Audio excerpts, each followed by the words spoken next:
Team meteorologist Damon Madsen joins us now. An interesting view.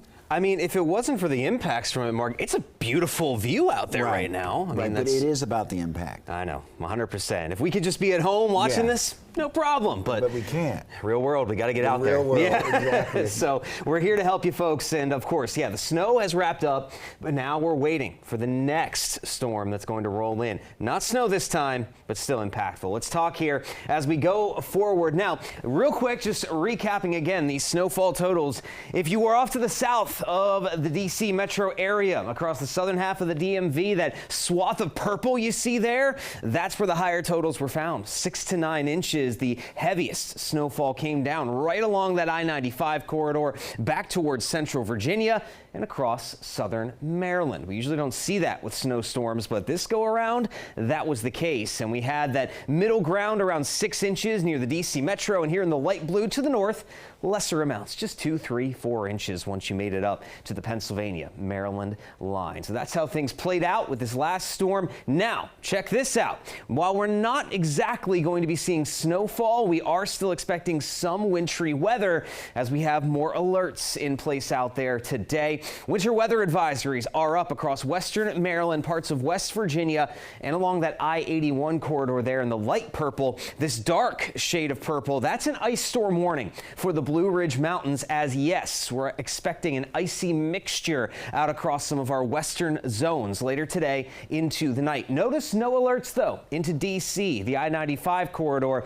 We are expecting more of a cold rain across the city here later on, and that is going to still lead to some problems given that we just got all of that snow and the rain's going to start to melt things and just make things extremely damp and soggy out there in due time. So we say goodbye. There goes that last of the precipitation from last night's storm. But as we look down toward Tennessee, parts of the Ohio River Valley, there's that next storm already building in place, and it's starting to throw more precipitation our way that will be arriving here in due time. Now, here's our saving grace. Again, why things will be a little bit better. Temperatures are already starting to rise above freezing across the eastern half of the region. It's still freezing, though, out to the west, and that's where we'll start to get that mixture going the later in the day that we go. So we're in that lull right now. It will last for another few hours where we don't have precipitation falling, but around 5 o'clock, as you get ready to wrap up your day, get on those roads to head home potentially once again,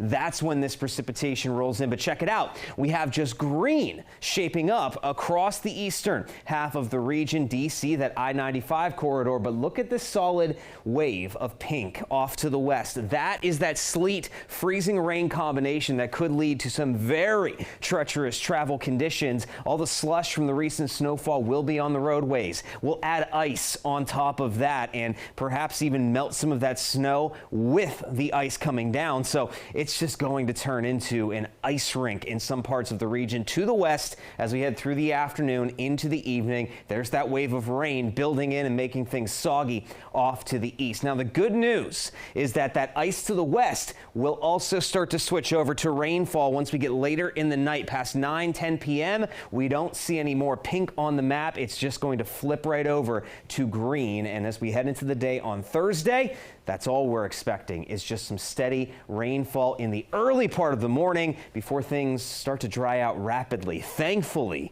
as we head later in the day on Thursday, some quiet time, much needed, will be shaping up across the DMV. So we have that first warning in effect today for that continual threat of ice to the west. The rain to the east not going to make things much better either. But tomorrow we clear things up. We get into the 50s again, but then it will be a little breezy with some sunshine to wrap up the week before more rain arrives Saturday and Sunday.